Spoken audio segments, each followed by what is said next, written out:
사도신경으로 신앙 고백하겠습니다. 나는 전능하신 아버지 하나님, 천지의 창조주를 믿습니다. 나는 그의 유일하신 아들, 우리 주 예수 그리스도를 믿습니다.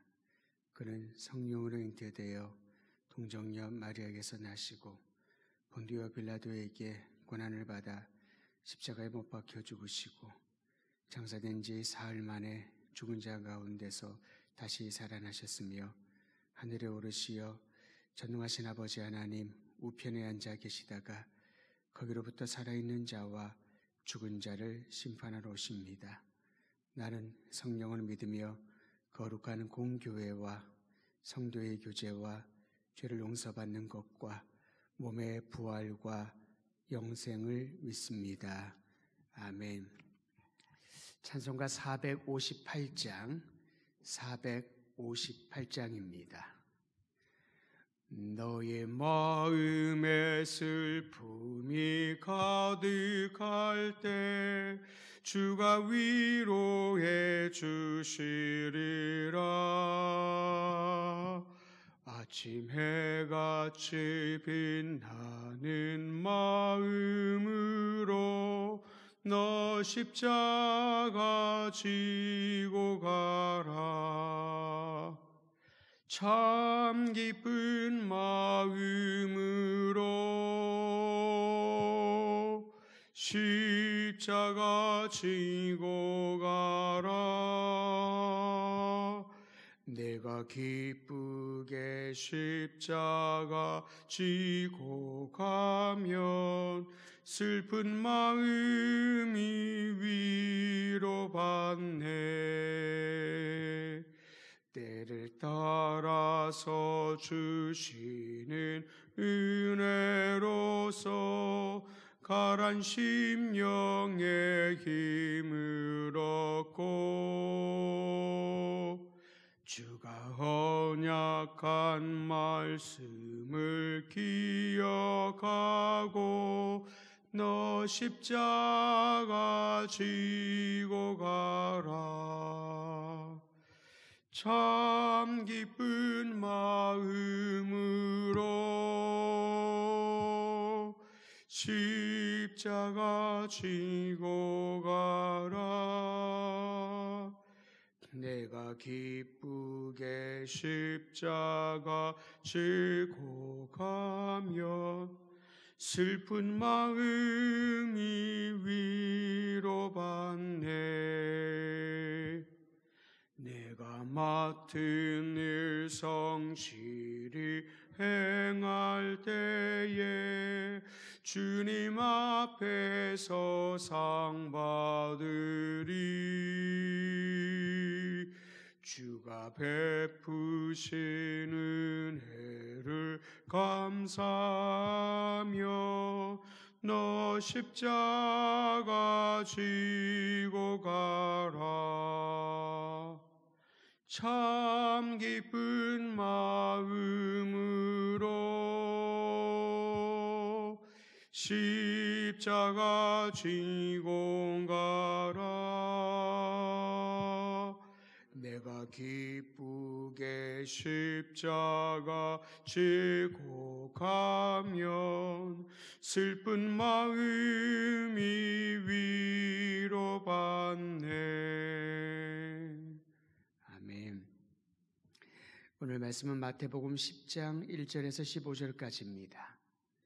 마태복음 10장 1절에서 15절까지의 말씀을 제가 읽어드리겠습니다. 예수께서 그의 12제자를 부르사 더러운 귀신을 쫓아내며 모든 병과 모든 약한 것을 고치는 권능을 주시니라. 12사도의 이름은 이러하니 베드로라는 시몬을 비롯하여 그의 형제 안드레와 세베대의 아들 야고보와 그의 형제 요한, 빌립과 바돌로메, 도마와 세리마테, 알페오의 아들 야고보와 다데오, 가나나인 시몬 및 가룟 유다 곧 예수를 판 자라. 예수께서 이 12를 내보내시며 명하여 이르시되 이방인의 길로도 가지 말고 사마리아인의 고을도 들어가지 말고 오히려 이스라엘의 집에 잃어버린 양에게로 가라. 가면서 전파하여 말하되 천국이 가까이 왔다 하고 병든 자를 고치며 죽은 자를 살리며 나병 환자를 깨끗하게 하며 귀신을 쫓아내되 너희가 거저 받았으니 거저 주라. 너희 전대에 금이나 은이나 동을 가지지 말고 여행을 위하여 배낭이나 두보롯이나 신이나 지팡이를 가지지 말라. 이는 일꾼이 자기의 먹을 것 받는 것이 마땅함이라. 어떤 성이나 마을에 들어가든지 그 중에 합당한 자를 찾아내어 너희가 떠나기까지 거기서 머물라. 또 그 집에 들어가면서 평안하기를 빌라. 그 집이 이에 합당하면 너희 빈 평안이 거기 임할 것이요 만일 합당하지 아니하면 그 평안이 너희에게 돌아올 것이니라.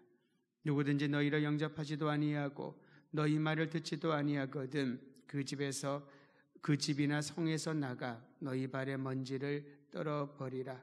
내가 진실로 너희에게 이르노니 심판날에 소돔과 고모라 땅이 그 성보다 견디기 쉬우리라.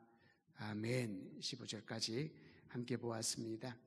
예수님께서 12 제자를 부르셔서 복음 전파의 사명을 감당할 수 있도록 능력을 주셨습니다.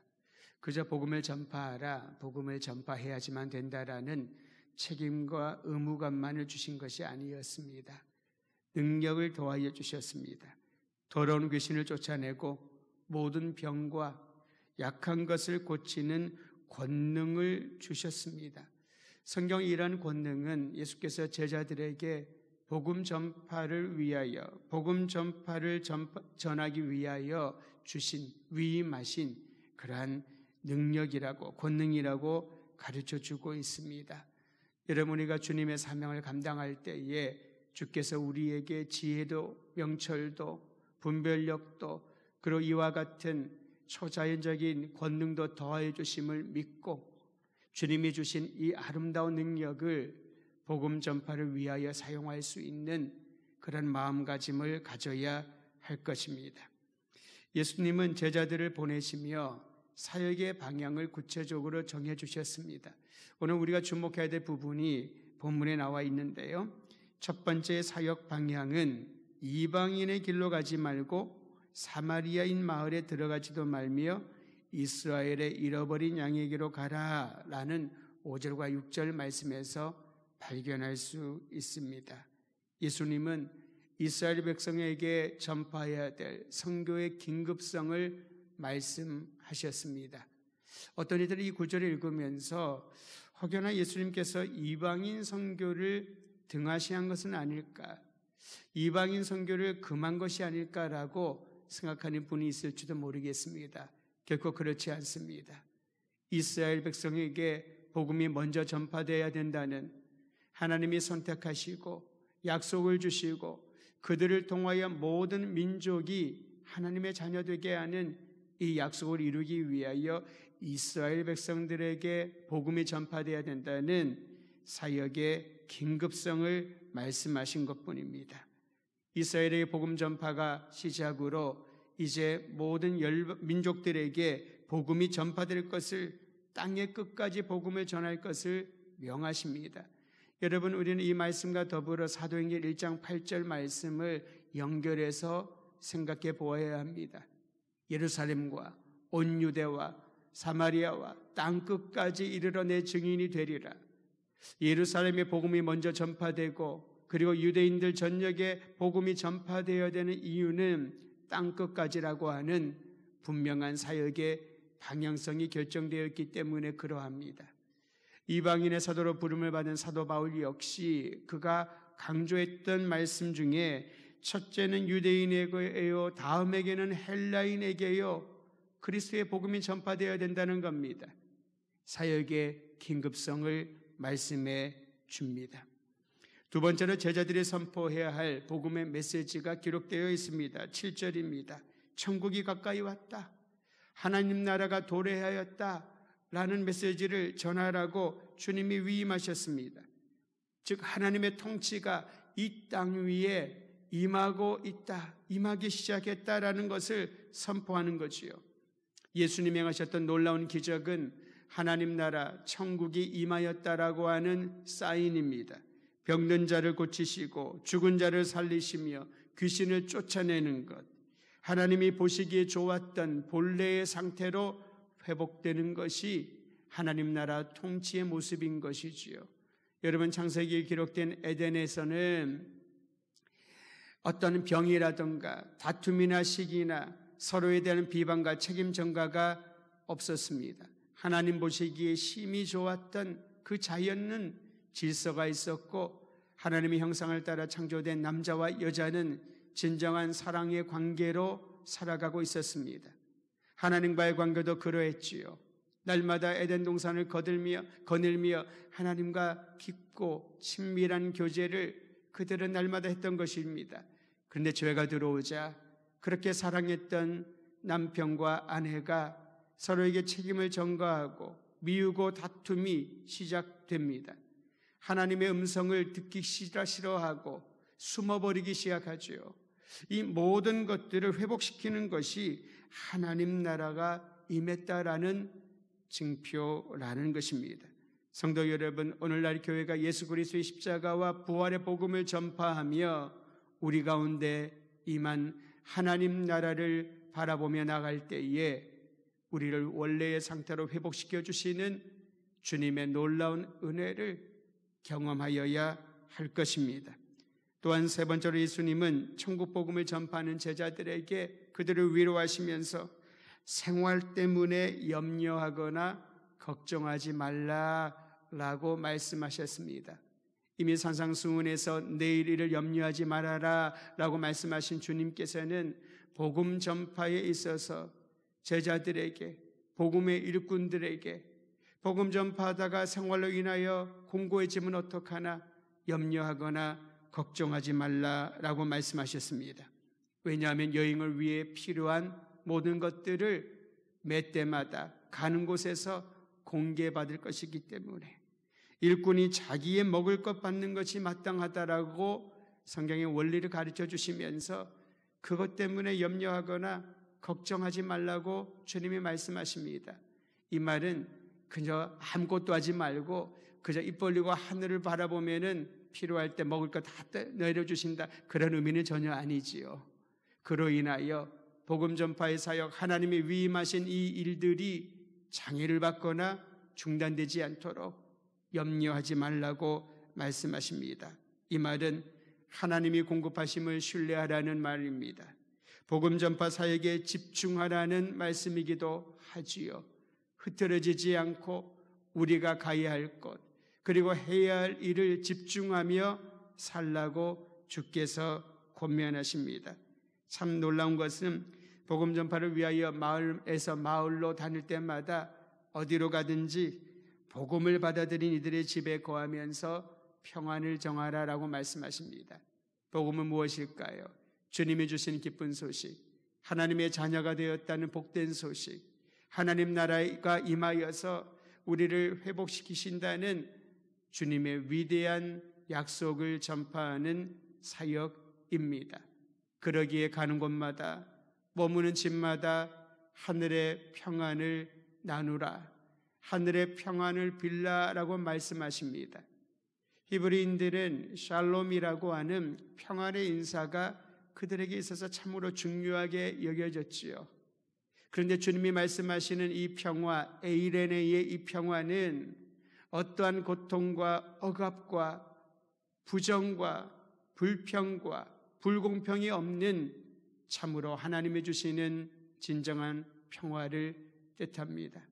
부활하신 예수님께서 제자들에게 3번 말씀하신 것도 바로 이 내용이지요. 평안이 너에게 있을지어다. 그저 전쟁이 없고 다툼이 없고 마음이 안정적인 그런 샬롬에 머무르지 말고 그를 넘어서서 하나님이 주시는 참된 은혜 안에 이 세상 어디로 가든지 나뿐만 아니라 다른 사람들과의 관계에서도 내 주변의 이웃들이, 내가 속한 사회 공동체가 하나님이 주시는 온전한 안정 가운데 들어갈 수 있는, 세상이 주는 평안과 전혀 다른 예수님 안에서 발견하는 영원한 평안을 전하라고 도전하신 겁니다. 제자들이 해야 될 일입니다. 생활에 아무 염려하지 말고 평안을 전하는 사람이 되라는 것이지요. 하나님께서 본래의 모습으로 회복시켜 주시는 이 놀라운 복음을 전파하라, 천국의 복음을 전파하라는 것입니다. 그리고 가는 곳곳마다 복음을 전하되 선교의 긴급성을 가지고 너의 친족, 너의 백성, 너의 민족에게 복음을 전하고 그 방향은 땅의 끝까지 모든 민족을 향한 선교인 것을 기억하면서 복음을 끝까지 전파하라는 제자들을 향한 위임의 명령이었습니다. 복음 전파의 사명을 감당하는 제자들에게 우리 주님 동행하시며 놀라운 권능을 더하여 주셨습니다. 주의 복음을 전파하기를 원하는 교회에게 주님 함께 하시며 놀라운 권능을 더하여 주셨습니다. 오늘 귀한 하루를 시작하는 성도 여러분, 주의 복음의 사명에 이 복음 전파의 사명을 위임받은 우리 모두가 있는 곳에서 행하는 모든 삶의 현장에서 예수 그리스도의 평안의 복음을 전하는 아름다운 사명 잘 감당하시기를 우리 주의 이름으로 축원드립니다. 기도하겠습니다. 하나님 아버지, 우리에게 주의 놀라운 은혜를 도와여 주시고 하나님 나라의 통치, 주님의 놀라운 은혜의 복음을 받아들이게 하셔서 감사드립니다. 제자들을 부르시어 그들에게 권능을 도와여 주시며 가는 곳곳마다 놀라운 기적과 역사가 나타나게 하신 것은 잃어버린 영혼들이 주님께로 돌아와 하나님 나라의 백성, 하나님의 자녀되는 복을 누리게 하신 줄 압니다. 오 살아계신 아버지 하나님, 오늘 우리를 주의 자녀 삼아주셨으니 그에 합당한 사명 잘 감당할 수 있도록 도와주시고 주의 일을 감당하다가 생활의 염려로 걱정으로 주저하거나 멈추지 않도록 주의 종들을 위로하시며 때마다 시마다 여호와 일의 하나님을 경험할 수 있도록 도와주시옵소서. 이 시대를 살아가는 주의 종들을 위로하여 주소서. 우리의 친족들 그리고 이웃들 가까운 이들에게 살아계신 예수님의 놀라운 사랑을 전파할 수 있도록 도와주시고 그들의 인생에 참된 평안을 선포하는 담대한 믿음을 허락하여 주시옵소서. 하루하루가 불안과 염려, 걱정으로 가득 차 있는 이 땅을 긍휼히 여겨주셔서 오 주님, 주의 평안이 주의 종들을 통하여 가는 곳곳마다 임하기를 원하나이다. 오늘도 우리에게 귀한 날을 주셨사오니 주의 종들의 인생을 부요케 하여 주시고 특히 우리 더드림 공동체 가운데 함께하여 주시되 녹에 계신 성도들 강건케 하여 주소서. 병약한 모든 환우들을 주님 붙잡아 주셔서 우리의 연약함을 치유하시는 하나님의 놀라운 능력 경험하기를 원하나이다. 자녀들의 인생을 주님께서 함께하여 주셔서 아버지의 뜨거운 열정과 복음의 능력으로 날마다 새로워지고 성장하며 발전할 수 있는 미래의 주의 도구로 쓰임받을 수 있도록 도와주시옵소서. 예수 그리스도의 이름으로 기도하옵나이다. 아멘. 하늘에 계신 우리 아버지, 아버지의 이름을 거룩하게 하시며 아버지의 나라가 오게 하시며 아버지의 뜻이 하늘에서와 같이 땅에서도 이루어지게 하소서. 오늘 우리에게 일용할 양식을 주시고 우리가 우리에게 잘못한 사람을 용서하여 준 것 같이 우리 죄를 용서하여 주시고 우리를 시험에 빠지지 않게 하시고 악에서 구하소서. 나라와 권능과 영광이 영원히 아버지의 것입니다. 아멘. 아멘. 개인 기도하는 시간입니다. 기도하신 후에 평안히 들어가시면 되겠습니다. 오늘은 코로나 극복을 위하여 화요일이지요. 중보의 기도를 하려고 합니다. 이제 백신이 접종될 계획을 우리가 듣고 있는데 여전히 불안하고 염려하는 분들이 많이 있습니다. 이 과정 가운데 하나님께서 또한 은혜를 베푸셔서 어떤 부작용 어려움 없이 개발된 모든 약들이 백신 약들이 또한 치료약들이 효과를 보일 수 있도록 그리고 모든 우리 국민들이 평안 가운데 일상의 생활을 할 수 있도록 위하여서도 기도해 주시고 여전히 많은 확진자들 격리되어 있는 분들 그들 마음의 우울한 감정들도 다 제거해 주시고 하나님이 주시는 참된 은혜 경험할 수 있도록 코로나 극복을 위해서 중보에 기도해 주시길 바랍니다. 기도 후에 평안히 돌아가시면 되겠습니다.